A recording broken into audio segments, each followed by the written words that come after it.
দলনেতা শুভেন্দু অধিকারীকে হেনস্থার প্রতিবাদে জেলায় জেলায় বিজেপির বিক্ষোভ পথ অবরোধ বাদ যায়নি পশ্চিম বর্ধমান জেলার রানীগঞ্জ।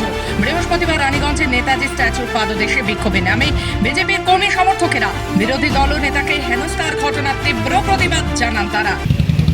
গতকাল বারুইপুরে আমাদের বিজেপির প্রধান বিরোধী দলনেতা শুভেন্দু অধিকারী বিজেপি নেতা, ওনার নেতৃত্বে বিজেপির বিধায়কদের একটা মিছিল ছিল। সেই মিছিলের উপরে স্থানীয় তৃণমূল এবং স্থানীয় দুষ্কৃতীদের যৌথভাবে তারা এদের উপর অ্যাটাক করেছে। শুভেন্দু অধিকারী এবং বিধায়কদের উপর প্রাণঘাতী হামলা হয়েছে। এর প্রতিবাদে গোটা রাজ্য জুড়ে বিভিন্ন জায়গায় আমরা বিজেপির পক্ষ থেকে বিক্ষোভ জানাচ্ছি।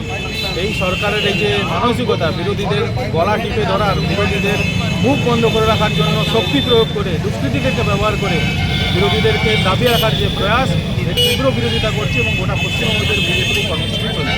এই কর্মসূচি গোটা পশ্চিমবঙ্গের রাজ্য জুড়ে চলছে। গোটা পশ্চিমবঙ্গ রাজ্য জুড়ে বিভিন্ন জায়গায় চলছে। বুধবার বারুইপুর পশ্চিম বিধানসভা কেন্দ্রে মিছিলের আয়োজন করেছিল বিজেপি। মিছিলের নেতৃত্ব দেন বিরোধী দলনেতা শুভেন্দু অধিকারী। বিজেপির মিছিল ও পাল্টা তৃণমূলের কর্মসূচিকে কেন্দ্র করে রণক্ষেত্রের চেহারা নেয় গোটা এলাকা। শুভেন্দু অধিকারীর গাড়ি লক্ষ্য করে হামলা চালানো হয় বলে বিজেপির অভিযোগ। গতকালের ঘটনার প্রতিবাদে বৃহস্পতিবার কলকাতা সহ জেলায় জেলায় প্রতিবাদ কর্মসূচির আয়োজন করে বিজেপি। শুভেন্দু অধিকারীকে হেনস্থার প্রতিবাদে বৃহস্পতিবার দিনভর উত্তাল ছিল বিধানসভার ভেতরে ও বাইরে বিক্ষোভ দেখান বিজেপি বিধায়কেরা। পাশাপাশি গোটা রাজ্য জুড়ে জেলায় জেলায় বিক্ষোভে ফেটে পড়ে গেরুয়া শিবির। বাদ যায়নি শিল্পাঞ্চল শহর রানীগঞ্জ থেকে কৃত্তিবাস রুই দাসের রিপোর্ট, খবর বাংলা।